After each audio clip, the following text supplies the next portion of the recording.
Welcome back to the Java OCP 21 series. I am Arup from ClusterMicro Technologies. So today we are going to discuss overriding equals, HashCode and toString. So there is a contract. So this video covers one of the most tested topics on the entire OCP exam. Okay. So before we go into all that, so let us get into some fundamentals so that things are very clear for us. Okay. So first we discuss the equals method. So it defines the object equality. Okay. So the equals operator in Java checks reference equality. Okay. So it generally asks, are these two variables pointing to the same exact spot in memory? The equals method that is inherited by every class from java.lang.object is designed to check logical equality. Okay. So there is a fundamental difference between the equals operator and the equals method. Okay. So the equals operator checks the reference equality.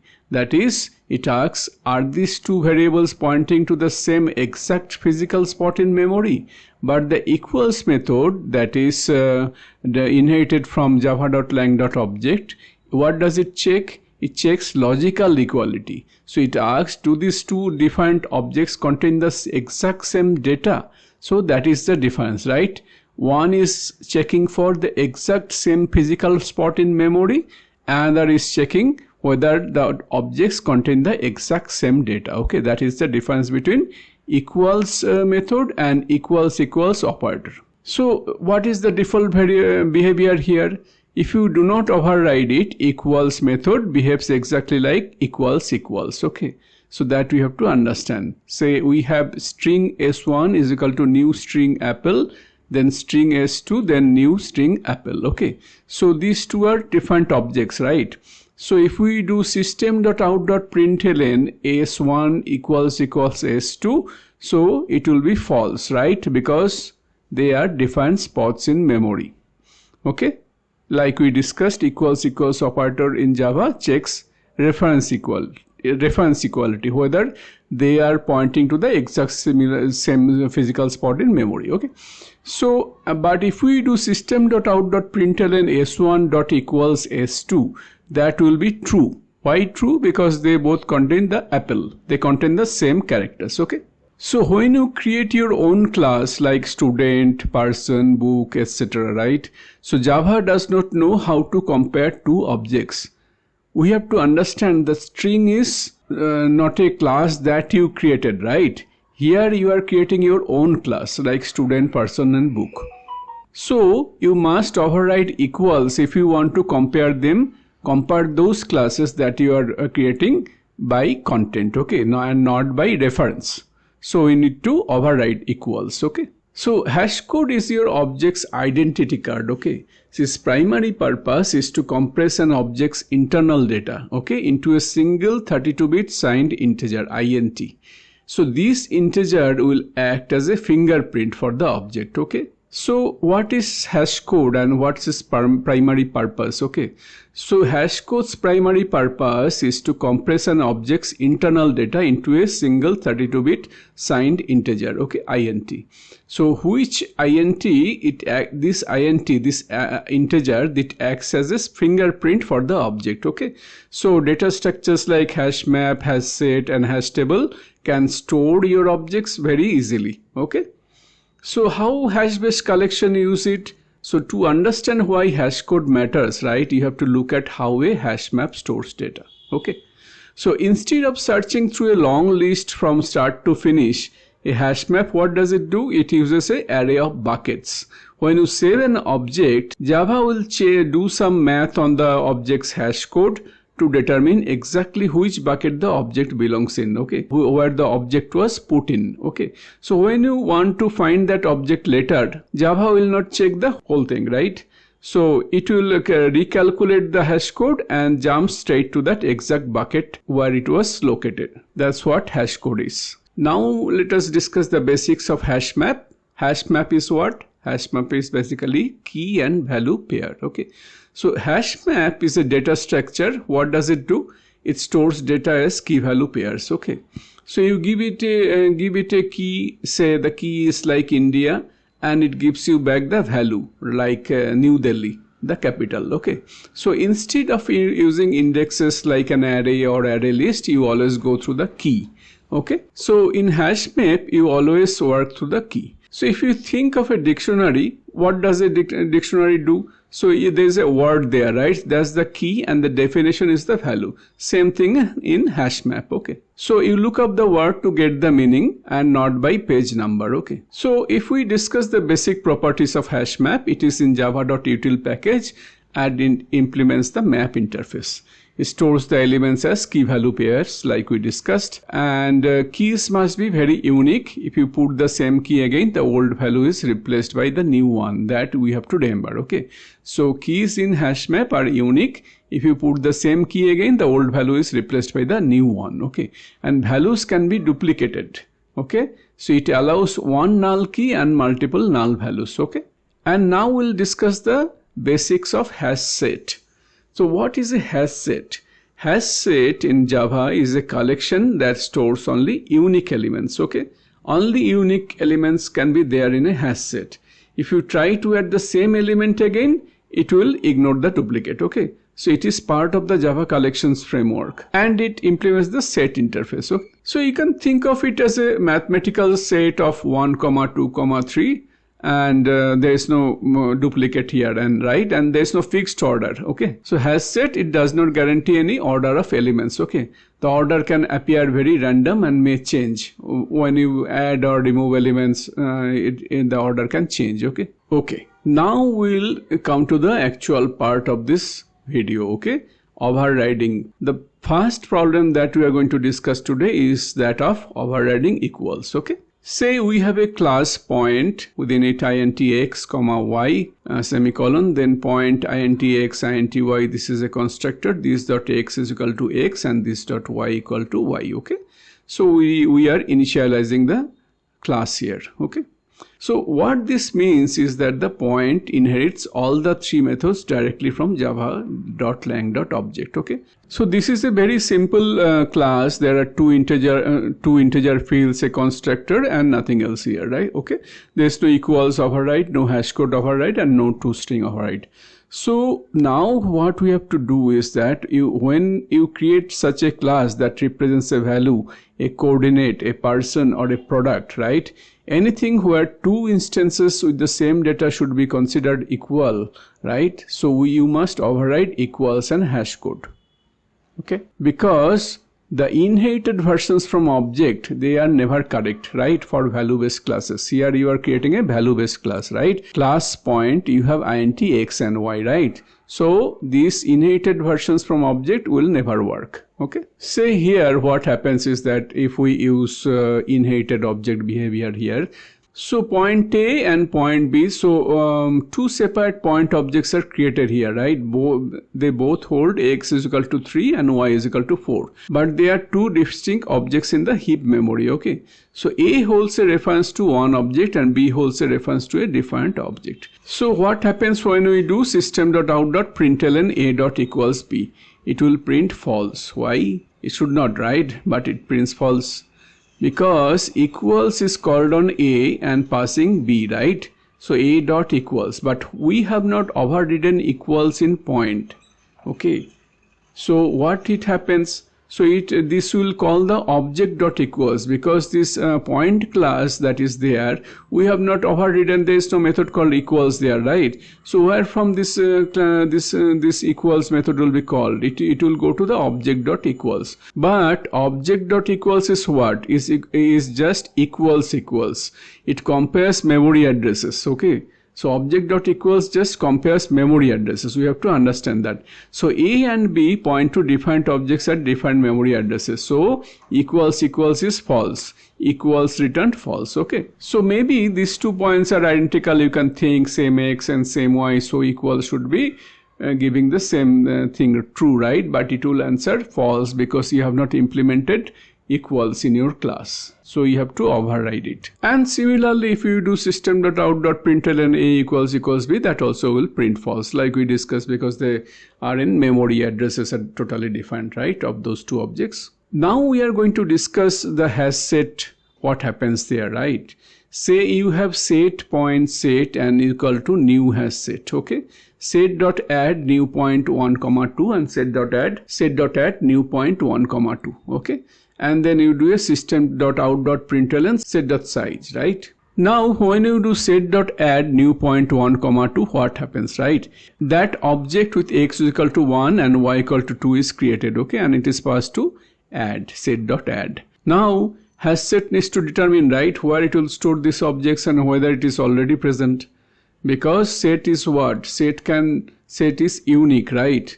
So here is how HashSet.add works internally, and you must understand this mechanism. Step 1 is you have to calculate the hash code of the object. Okay, so hash code is called on the point class, but here we have not overridden hash code, right? So Object.hashCode has to be called. So Object.hashCode, it will return a number based on the memory address or an internal identity hash, okay, that is unique per objects. So let us say it returns 1 2 3 4 5 for this particular object. Now how will you use this hash code to find a bucket in the internal array? The concept is hash mod array.length, right? Using that we have to find the remainder, and that will be your bucket index. Okay, so in that bucket, check if any existing object is there that is equals to this one, but this is the first call, so no objects are there in this bucket yet. The set is empty, so no equality check is required, so point is added to that particular bucket. Now you make a second call, set.add new point 1 2, right? So it's a second call. So second point is created with x is equal to 1 and y equal to 2, and this is a completely defined object in memory. So again a hash code is called on the second point. So Object.hashCode returns a number based on this object's identities, memory address. This number is defined from the first point's hash code. Okay, so let us say it returns 67890. So 67890, then mod array.length maps to a defined bucket. Let us say bucket 3, not bucket 4 earlier. Okay, so bucket 3 is empty, so no equality check happens at all, and second point is added to bucket 3. If we do a system.out.println as given in the code here, set.size, it will return 2. Okay, so 2 points are 2 different buckets, but here the problem is that the set has no idea that these 2 objects represent the same coordinate. Okay, so these are 2 objects that represent the same coordinate, so but it was never compared with equals, right? So they landed in different buckets because their hash codes were different. So as far as hash set is concerned, they are completely different objects. Okay, now equals is only called between objects in the same bucket, objects with matching hash codes. Okay, but here they are in different buckets altogether because their hash codes are not matching, right? So equals is never called, so the duplicate detection never happened. Okay, so what we have to understand here is that the different hash codes and the objects never even got compared. Okay, the set will store the duplicates silently, so that is a bad case. So in HashMap also the similar behavior or the similar mechanism, it breaks HashMap. Okay, point class. Suppose you build a HashMap and you use point class. Okay, point object. Say map point comma string map and then new HashMap. Okay, then point key 1 equal to new point 1 comma 2. Then map dot put key 1 then say origin, and then point key 2 new point 1 comma 2.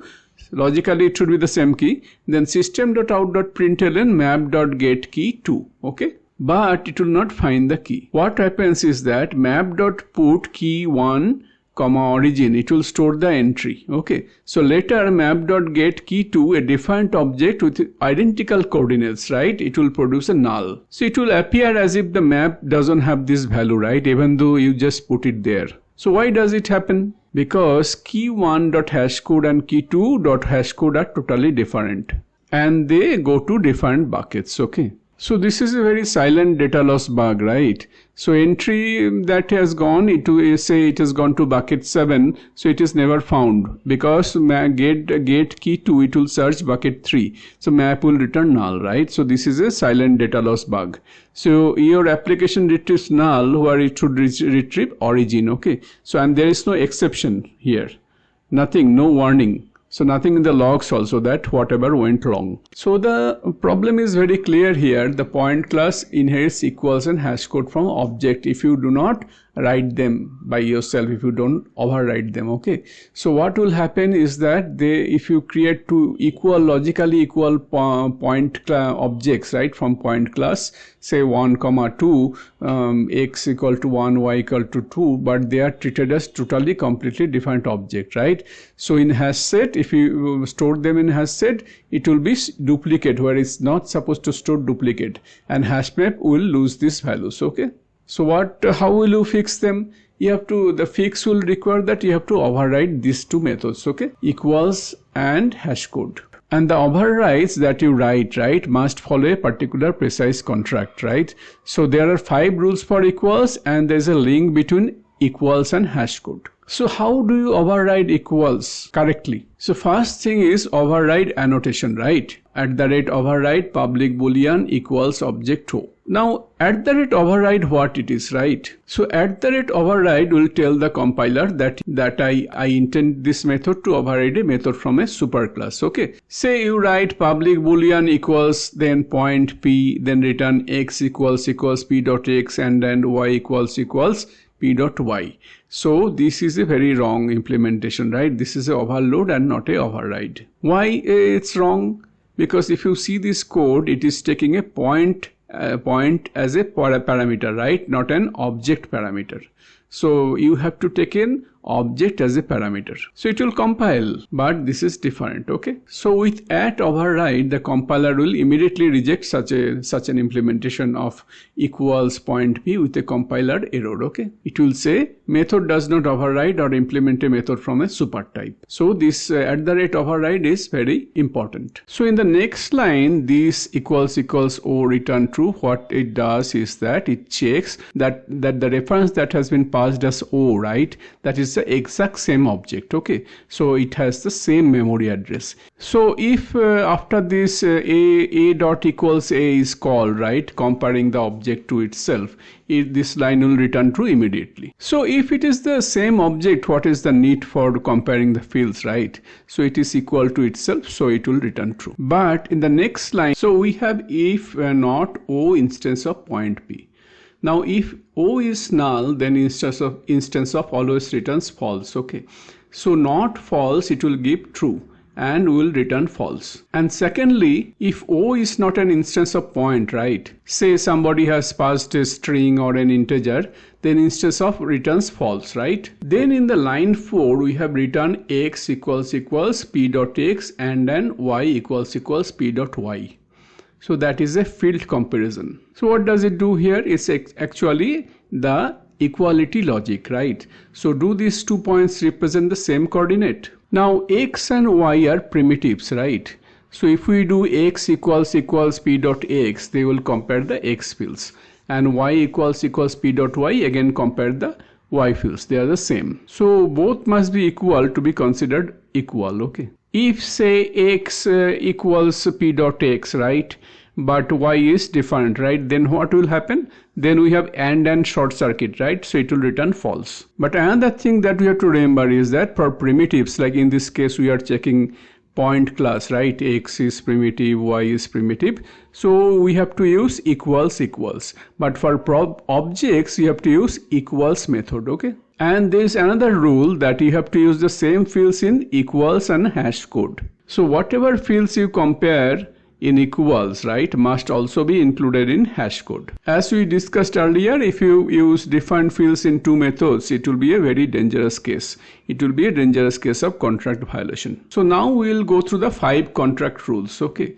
So equals contract is how equality must behave. So when you override equals object to, Java expects it to behave like mathematical equality. Okay. So the 5 contract rules, right? So when you override equals, so Java expects it to behave like a mathematical equality. Okay. So there are a few contracts there. So first is reflexive. So a.equals a must be true. Okay. So an object must always be equal to itself, right? That's a common understanding. So x equals p.x should always be true when comparing to itself. Then it has to be symmetric, that a equals b must equal b.equals a. So if a says it equals b, then b must say it equals a, right? So this is called symmetric. So this is the most commonly violated rule in practice, usually in inheritance scenarios. Okay. Then transitive. If a.equals b and b.equals c, then a.equals c must be true. Okay. So this is called transitive. So transitivity is usually violated as a consequence of symmetry violations. Okay. Then consistent, right? So if you make repeated calls with unchanged objects, it will return the same result, right? So if a.equals b returns true today, it must return true tomorrow, next week and next year. Okay. And then it has to be null safe. So a.equals null must always return false. Okay. And it must never throw. Now we'll come to HashCode contract and the equal HashCode link. Okay. So HashCode, it returns an int used to decide which bucket an object goes into inside hash-based collections. Okay. Like we discussed in HashMap, HashSet, etc.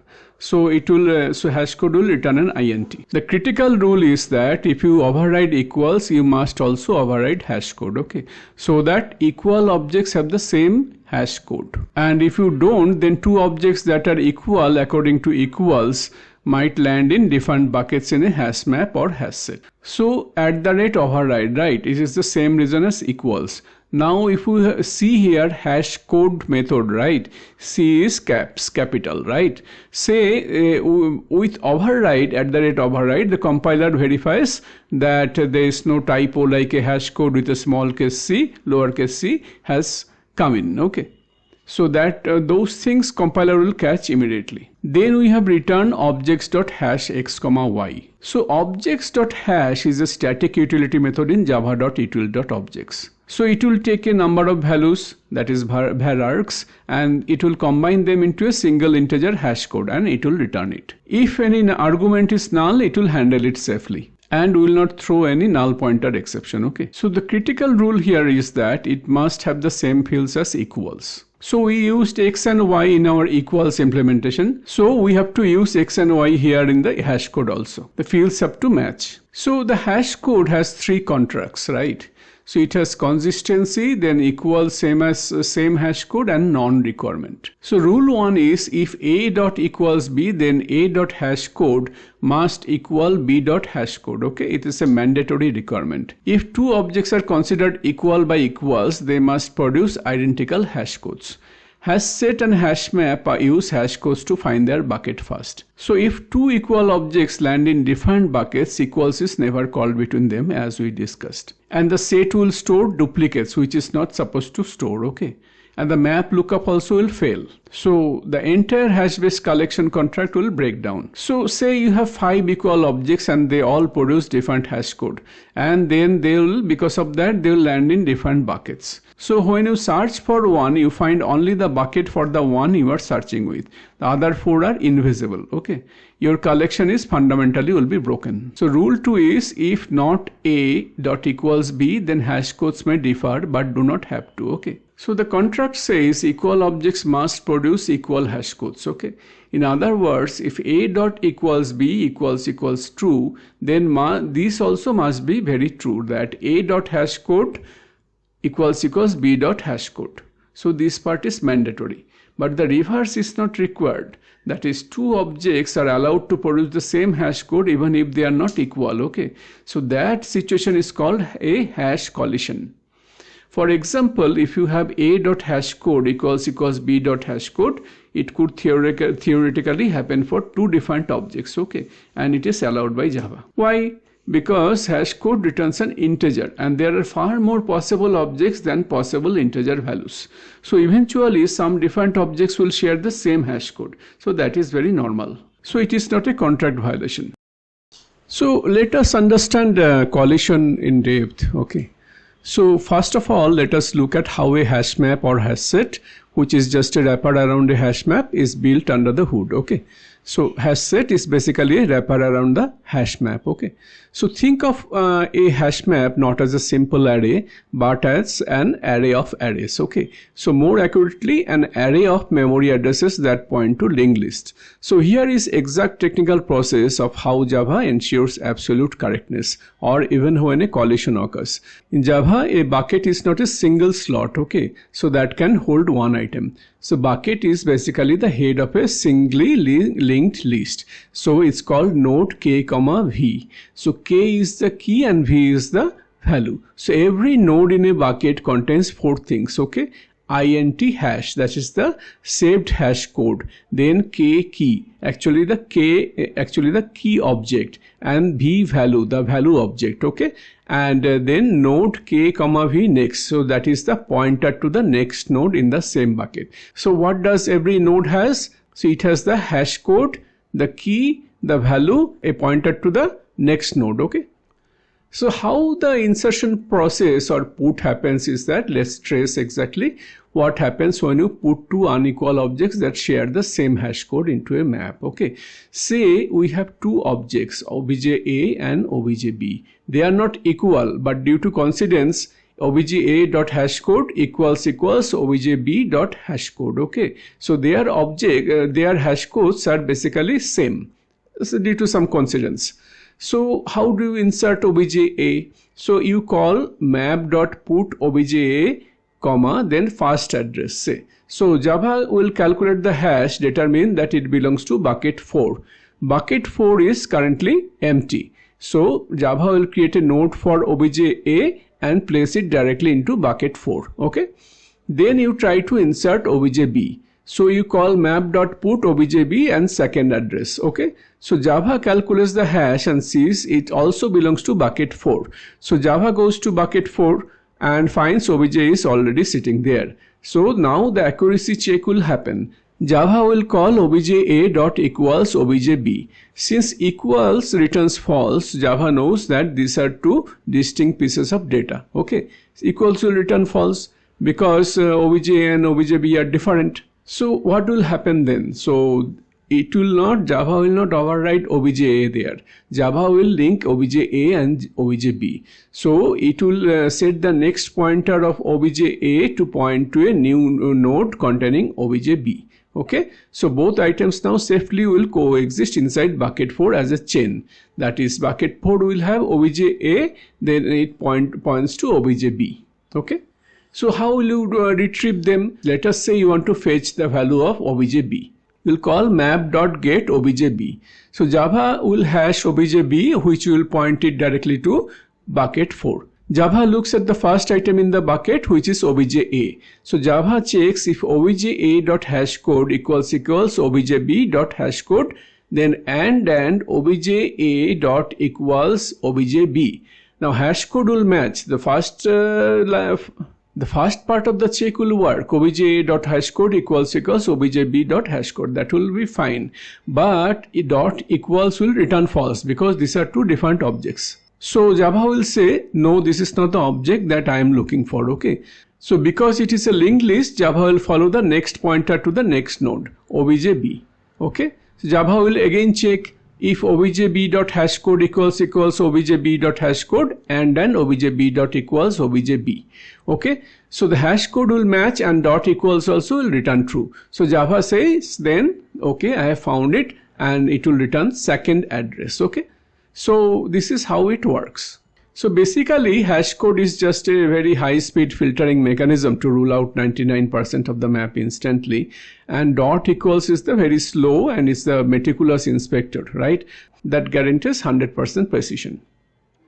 Collection will still work, but performance will be hit because now Java has to compare objects one by one using equals inside the bucket. So normally hash-based collections are very fast. Lookup is approximately O1, but which means constant time. But if too many objects land in the same bucket because of collisions, Java can no longer find objects quickly. Okay, so it starts scanning element by element inside that bucket. So performance will degrade towards ON, which is a linear search. Then let's come to rule 3, same object, multiple calls. Same hash within one JVM run. if you call a.hashCode 10 times without modifying a, right, then you must get the same integer all 10 times. Okay, hashcode returns an integer, so and you have not modified a, so a.hashCode must return the same integer all 10 times. So consistency is required within a single JVM session. Okay, but between Java runs the hashcode may change. Okay, so when the JVM restarts with the same object, the hashcode can legally be different. This is why you should never persist hashcodes to disk or databases and expect them to be stable across restarts. Okay, so Object.hashCode in the JDK actually does produce defined values across JVM runs by design. Okay, but within one session, from the moment the JVM starts to the moment it stops, the hashcode for a given object must be very stable. Now let us discuss about Java collection traps. Okay, so there is one structural asymmetry and then there is a mutability trap. Okay, so let us discuss the asymmetry trap using fewer fields. Say the equals uses x and y, but hashcode uses only x. So what happens? Is the contract technically broken? No, it will perfectly satisfy the contract rules. If 2 point objects are equal, same x and same y, their x values are identical. So they will return the same hashcode. Rule 1 will be satisfied. If 2 point objects are unequal, that is same x and but different y, right, they return the same hashcode. So rule 2 says collisions are completely fine, right? We have discussed that. But there will be a performance cost. Because hashcode ignores y here, so 0.1, 2 is the y, right? Then 0.1, 99, 99 is the y, right? So they are differing. And 0.1, minus 500, that is the y, right? 5 minus 500 is the y. So all x are 1 but y's are different. So but they will generate a hash code of 1. As we discussed, they will all go to the same bucket and then the search will totally degrade, right? It will become on. And then let us discuss the mutation bug. Say you insert point p equal to new point 1, 2 into the map, right? So hash code is 1, so it goes into bucket 1. Then you change p.y equal to 3. Right? What was y before? It was 2. But you are making it 3 now. We are changing y, right? But x remains same. So because hash code only reads x, right? The hash code remains 1. Then you call map.get p. So Java looks in bucket 1. It finds your object, right? And then Java will run equals. But equals will check both x and y, right? So initially y was 2, right? So the map stored it like that. But your object now has y equal to 3. So equals will return false. So Java will return null. The object is trapped in the memory always, right? It cannot be retrieved. And then you have a scenario B. So you are using a correct hash code, right? Here it uses Objects.hash x, y. So here we are using y also to fix the hash code. But what happens if we mutate that object? Say you insert point p equal to new point 1, 2. Let's say Objects.hash 1, 2 equals 962. So it gets stored safely in bucket 962. Now you change p.y equal to 3, right? So x remains 1, that's fine, but you are changing p.y equal to 3. Because hash code relies on y also, so your object's hash code instantly changes to complete new number, say 993. So you call map.get p, so Java will calculate the current hash code 993 and jump straight to the bucket 993. But 993 is completely empty because the object when it was created, it was put in 962, right? Later on you change that p.y. So Java will return null instantly without even calling equals. See, your object is still sitting back inside bucket 962, but it is completely lost now. So to prevent all these architectural nightmares, right? So you have to adhere to few design principles. One is you have to maintain absolute symmetry. Your equals and hash code methods must be mirrors of each other. So if it is equals xy, x, y, then hash code also be hash code x, y. And map keys must be immutable. So if you make mutation impossible, right, so it will be the best way to fix a mutation bug. But if you are using modern Java, say Java 14+, you have to use record, okay. So records automatically implement a perfectly symmetrical, completely immutable equals and hash code for you out of the box, okay. Now let's get into toString. So in Java, the toString method returns a string representation of an object so that it is readable and meaningful to humans, especially developers during debugging or logging. Okay. So every single class you create in Java automatically inherits this method because it belongs to the ultimate parent class, java.lang.object. If you create a custom class and do not override the toString method, then Java uses the default implementation from the object class. How does it look? So it looks like public string toString, then return get class dot get name plus then integer dot to hex string hash code. Okay. So if you try to point an object using this default behavior, you will get an output that looks like a cryptic language, right? So user, if your class name is user, then user @7A81197D, etc. So it is user is what is the fully qualified name of the class. @ is what? It's just a separator, a literal separator.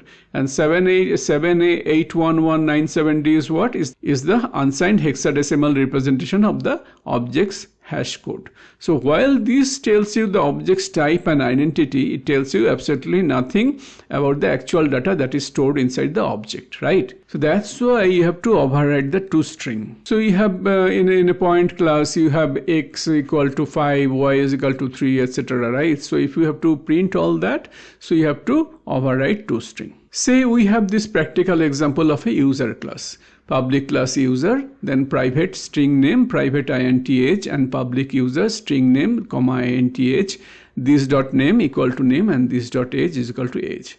Then you have to override the default toString method here, right? @override public string toString, then return user name equal to plus name, then age equal to then age. So how do you use it? So you have to use like user new user Alice, comma 28, right? Then you have to do the print system.out.println user, the objects, the references name, right? And then you have to do system.out.println user.toString.